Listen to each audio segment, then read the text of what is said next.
From the Cronkite studios in downtown Phoenix, this is Cronkite News. Support and education are key to fighting the stigma associated with mental illness. Coming up, if your family faces a crisis, how you can work with police to keep everyone safe. It's hot and it's dry outside. You need to be aware because those conditions are now leading to a rise in bear activity. Repaired, remodeled, and reopening nearly a year after being wrecked by rain, a downtown library prepares for a new chapter. Cronkite News starts now. Good evening and welcome to Cronkite News on Arizona PBS. I'm Allison Snell. And I'm Felipe Corral Jr. Thank you for joining us. Many of us know someone who struggles with mental illness. They could be a friend or a family member. But what happens when there's a crisis situation with that person? Reporter Jordan Daphnis attended a forum with the Scottsdale Police Department to learn about how to prepare. The main message from the police, as well as the National Alliance of Mental Illness, put together a mental health crisis plan before you need it and understand the consequences of calling 911. So we want people to be very clear on when you call the police, you call 911, essentially what you're saying is we've lost control.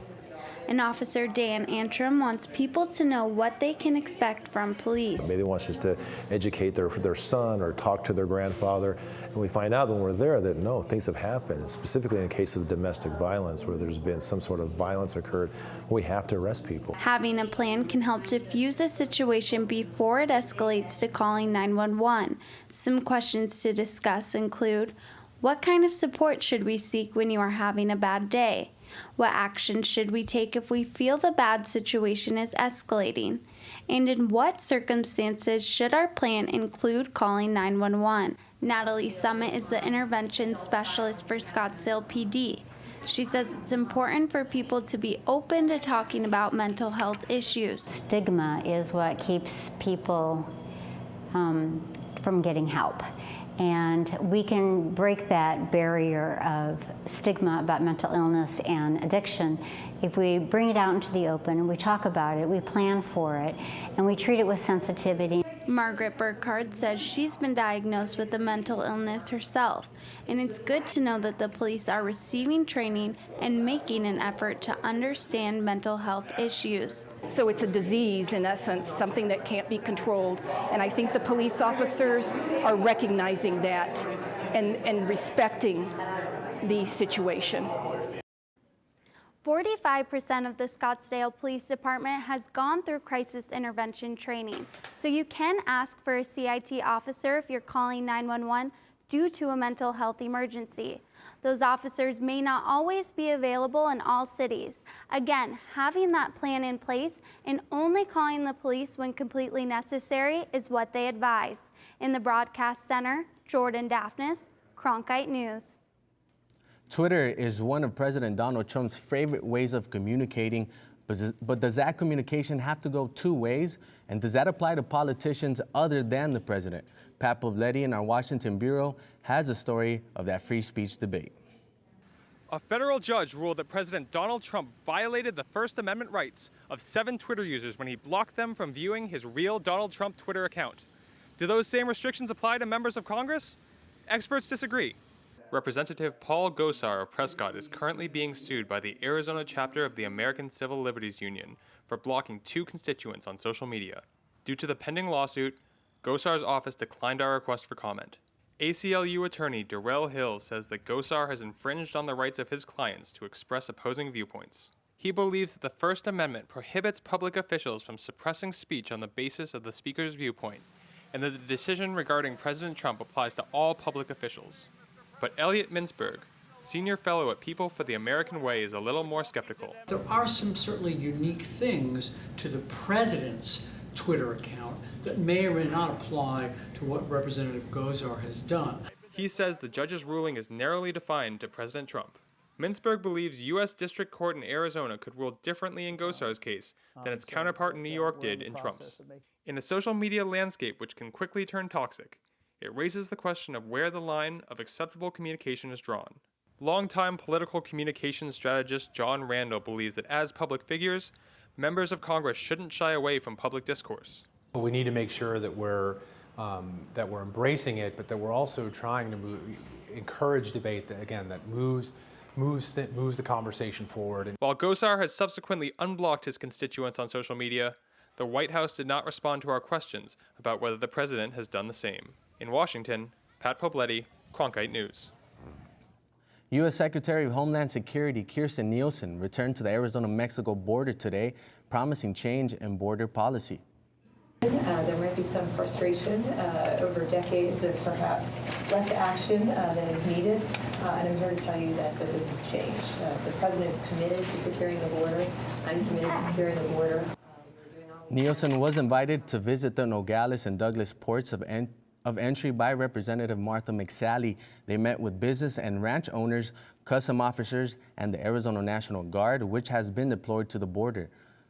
This is Nielsen's second visit to the border in the past 2 months. The visit comes one day after McSally held a congressional subcommittee hearing in Phoenix on how a lack of security at the border affects the continuing opioid crisis across the country.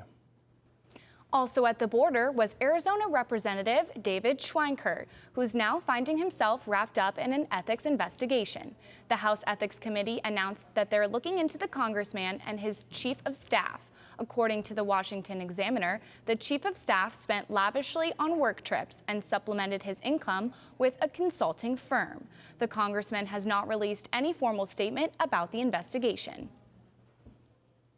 A disregard for state representative wants to get back into the legislature. Don Shooter from Yuma was voted out of office 4 months ago. His colleagues chose to remove him after Shooter was accused of sexually harassing lobbyists, staffers, and other legislators. Don Shooter filed paperwork Wednesday to be on the primary ballot. The Secretary of State's office will determine if he has enough valid signatures. Bears are making their way from the wilderness into the city. The Arizona Game and Fish Department has put down 2 bears who became public safety threats in the past week. Reporter Emily Richardson explains what's bringing them in. According to Game and Fish, Arizona's current drought conditions are making it more difficult for bears to find natural food and water sources, driving them to visit neighborhoods. It starts with a curious hungry bear just looking for some food, and they find easily accessible and highly rewarding food in terms of the calorie content. Once a bear realizes they can get food easily in urbanized areas, they begin to lose their fear of humans, causing a public safety issue. These bears that come into neighborhoods, they get used to human-related foods.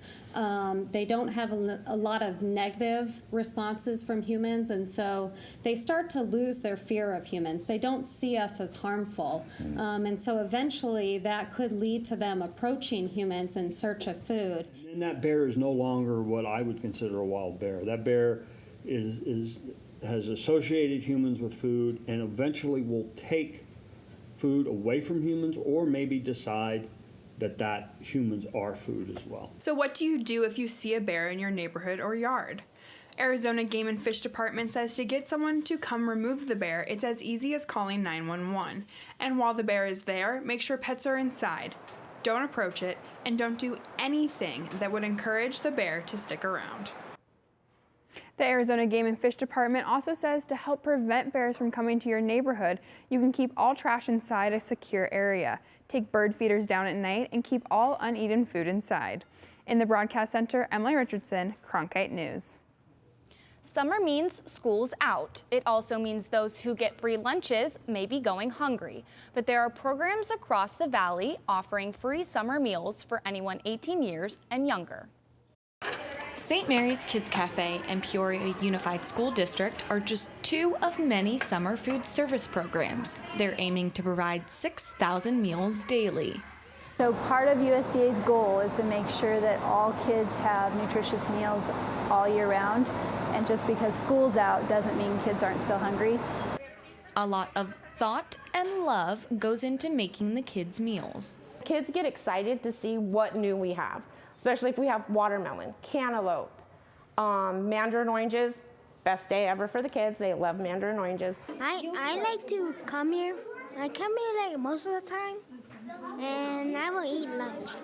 Arizona, it's known that we have 60% of students that need free and reduced lunch rates. and only 15% of those that need it actually take care of it during the summer.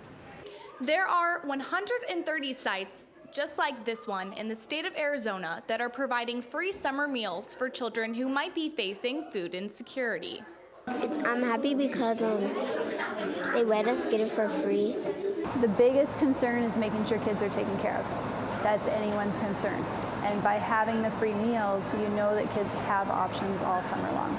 And that's our important. If we feed kids great meals, they can learn, they can grow up to be healthy adults and part of society. No ID is required for children going to get free lunches. For those 19 and older, breakfast is $1.75, and for lunch and dinner, it's $3. You can find more details on specific site locations on the Peoria Unified School District website and St. Mary's Kids Cafe Facebook page. Coming up on Cronkite News, it was a costly reminder of how much damage a monsoon storm can create. But one Phoenix library is ready to turn the page on what happened. After being closed for almost a year, it's time for this Phoenix landmark to be flooded with bookworms. And a college sporting event might make and assist Arizona's economy. The ball's in the NCAA's court to bring the Final Four back to Glendale. I'm Judy Woodruff, anchor and managing editor of the PBS NewsHour. The journalists of tomorrow face a fast-changing media landscape, but quality news remains vitally important to our communities, our country, and our world. At ASU's Walter Cronkite School of Journalism and Mass Communication, students learn solid, reliable reporting, holding the powerful accountable, and rebuilding the public's trust. The Cronkite School and Arizona PBS, preparing the next generation for a stronger future of journalism. As journalists at Cronkite News, we report on stories that matter to you by focusing on the local impact.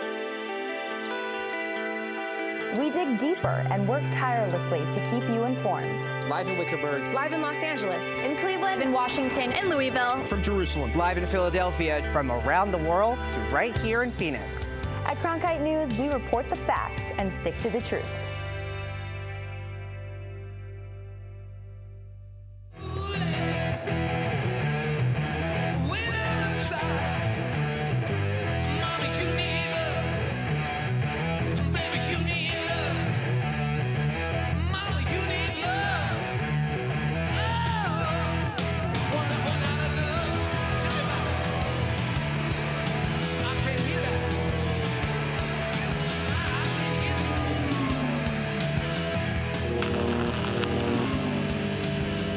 Millions of people die every year from drinking dirty water. I would never have felt I had the ability to do something without ASU pushing me. We built filtration systems out of local materials with the people. To see those kids drink clean water for the first time, it's the most rewarding feeling that you can ever have. I went to ASU because I wanted to change the world. The thing I never would have expected is how the world would have changed me. The Burton Barr Central Library was closed for repairs after a flood. Announced it will be reopening to the public on June 16th. Reporter Nicole Hernandez spoke with community members about the announcement.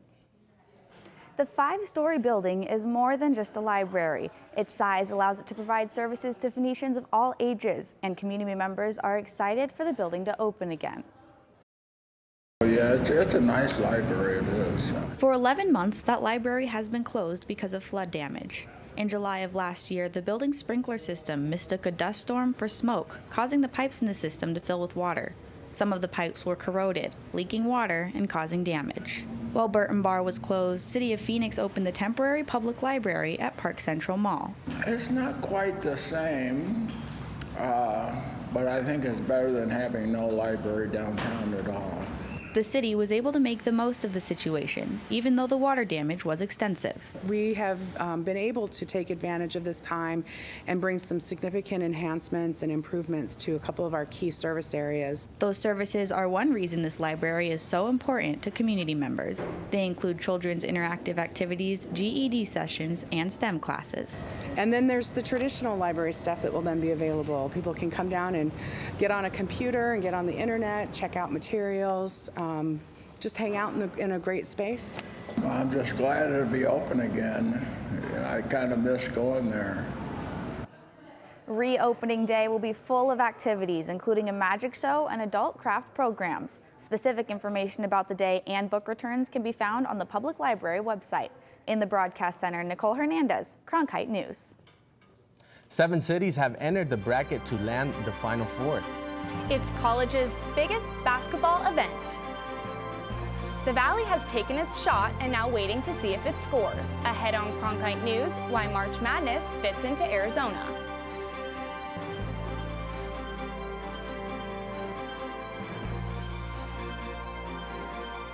This is my last broadcast as the anchor man of the CBS Evening News, and that's the way it is.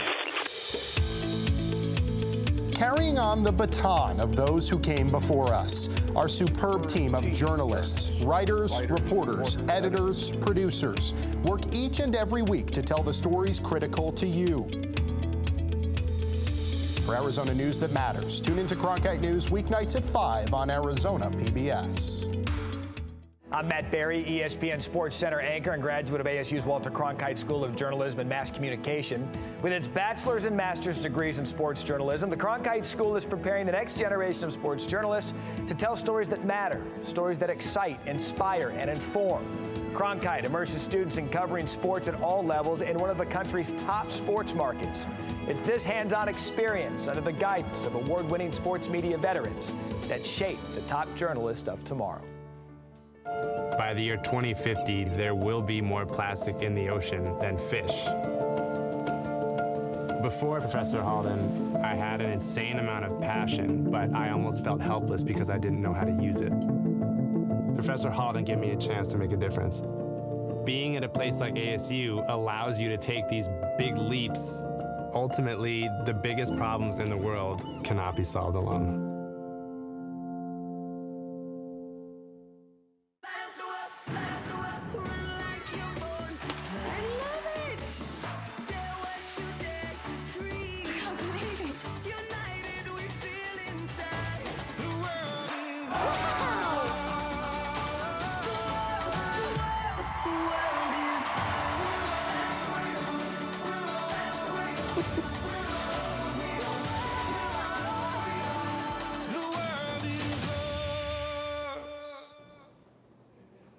Red flag warnings are in effect for the next couple hours throughout northern Arizona. This comes as of northern Arizona faces a heightened wildfire danger. Without any rain, the high wind gusts can quickly fuel a fire.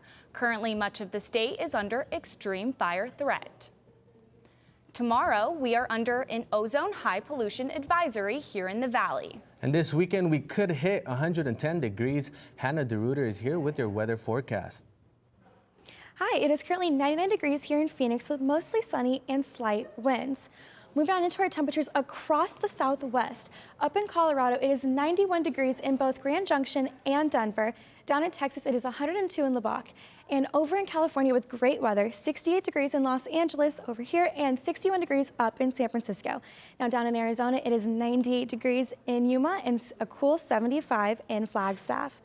Moving on into this evening, at 8 p.m. it is going to be 95 degrees with clear skies, and at 11 it'll be 88 degrees with clear skies as well. Looking at our 7-day forecast this weekend, things are heating up. It'll be 100 degrees on Friday and a high of 108 for Sunday, but that does continue on into next week for Monday, 108 as well, and then on Thursday it hits 109. Make sure to keep cool and stay hydrated this weekend as temperatures are rising. I'm Hannah DeRuiter for Cronkite Weather. 1 week after the NFL announced the Super Bowl's return to the Valley, NCAA officials came to town as the region hopes to bring the Final Four back as well. Cronkite News reporter Stephanie Shields explains how Phoenix could once again be a mecca for championship sports. From 2015 to 2017, the Valley hosted the Super Bowl, the College Football National Championship game, and the Final Four. But now, Phoenix has its eyes set on another string of championships. The Super Bowl is set for 2023, but the Valley hopes to bring back the Final Four sometime between the years 2024 and 2026. This region is blessed with a lot of expertise on putting together large events. That's Glendale City Manager Kevin Phelps on the heels of last week's announcement that Super Bowl 57 will be played at University of Phoenix Stadium.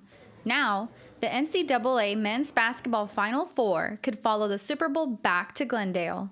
This is a big event community and has proven with Super Bowls and other big events, CFP game, all of that, that this is a place that deserves consideration for these kind of events. Phoenix, which hosted college basketball's signature event for the first time last year, is currently one of 7 cities vying for a future Final Four. While stadiums are a major factor for the NCAA selection committee, it goes beyond the games as they search for cities with the best fan experience potential. Valley organizers believe they proved their college basketball mettle in 2017 with both the games in Glendale and the fan events in downtown Phoenix. These fans just want to come here and have a great time. And because some of them are traveling with families, or some of the alumni are traveling with, former classmates, they want to come and experience Arizona. So for us, it's really, how do we change that up? What kind of experiences can we offer? We've just gone through an event in 17, and you have a track record of hosting wonderful big events in this community, and have shown many times that you can kind of flex your muscle and get things like this done. The Phoenix Local Organizing Committee will make its final presentation to the NCAA on July 11th, with the host site announcements following shortly after. In Phoenix, Stephanie Shields, Cronkite News. No Arizona students made it onto the final stage tonight for the Scripps National Spelling Bee. A total of 8 Arizona students qualified for this year's tournament. Half of them did make it through the first 3 rounds. The Spelling Bee champion will win $40,000 in cash, a savings bond, along with other prizes. It airs on ESPN. What would you do if you could travel for less than $5? A European bus company has rolled its way onto the American roads. Up next, we take a look at how these green buses are changing the game for bus travel in the U.S. I like working for Cronkite News because it gives us the opportunity to find a different angle on the same stories that every other news outlet is covering across Arizona. As students, we have the opportunity to cover issues all across the state of Arizona. It gives me a good chance to sharpen my skills, improve my skills, learn the techniques in a newsroom and in the programs and teamwork and technology, getting me prepared for the real world. And at the same time, I think we do a great job, make some great stories, do great journalism for the city of Phoenix and the state of Arizona. I'm Ted Simons, host and managing editor of Arizona Horizon. Join us each weekday at 5:30 and 10 as we bring you the top newsmakers who impact the state. We cover the stories in depth that shape and affect our local communities, and we take the time to ensure that all voices are equally heard. For more than 30 years, Arizona Horizon has been your voice and your source for what matters most, right here on Arizona PBS. If you're looking for one show that tells you what happened that day in the world of business, it's NBR. We saw a classic shipwreck. Nordstrom's opening stores. Triple-digit gains. Crude climbs. We're there to help our audience find new investment ideas. The market still has room to go up. Nightly Business Report is the longest-running business television program in history. Weeknights at 10:30 on Arizona PBS.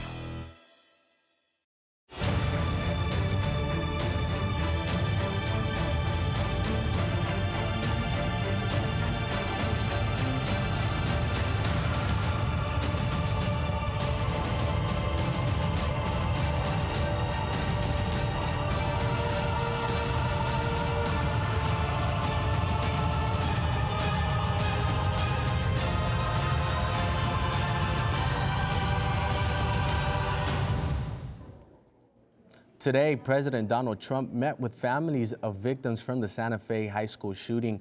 The president met with them privately at the Coast Guard Air Station in Houston. The president spent a little over an hour with the families. The White House has not released the identity of the families that met with the president. Afterwards, the president attended a Republican fundraiser. More Sears stores will be closing their doors as sales plunge and losses mount. The company announced at least 72 Sears and Kmart stores will be closing. In the past year, about 400 of them shut their doors. One of the stores closing is at Metro Center in West Phoenix. First-class travel for an affordable price has hit roadways today. The German-based bus service Flixbus has made its way to the U.S. and is catching the attention of travelers everywhere. With routes between Phoenix, Los Angeles, and Las Vegas, the bus travel company offers rides for as low as $3. The company hopes to change the view of bus travel, provide alternates to cars, and create local jobs. Expect to see a lot more self-driving vehicles around Arizona. Waymo, a spin-off of Google, is ready to expand. The company announced it's going to include over 60,000 Chrysler Pacifica hybrid minivans. The plan is for the vehicles to hit Valley roadways before the end of the year.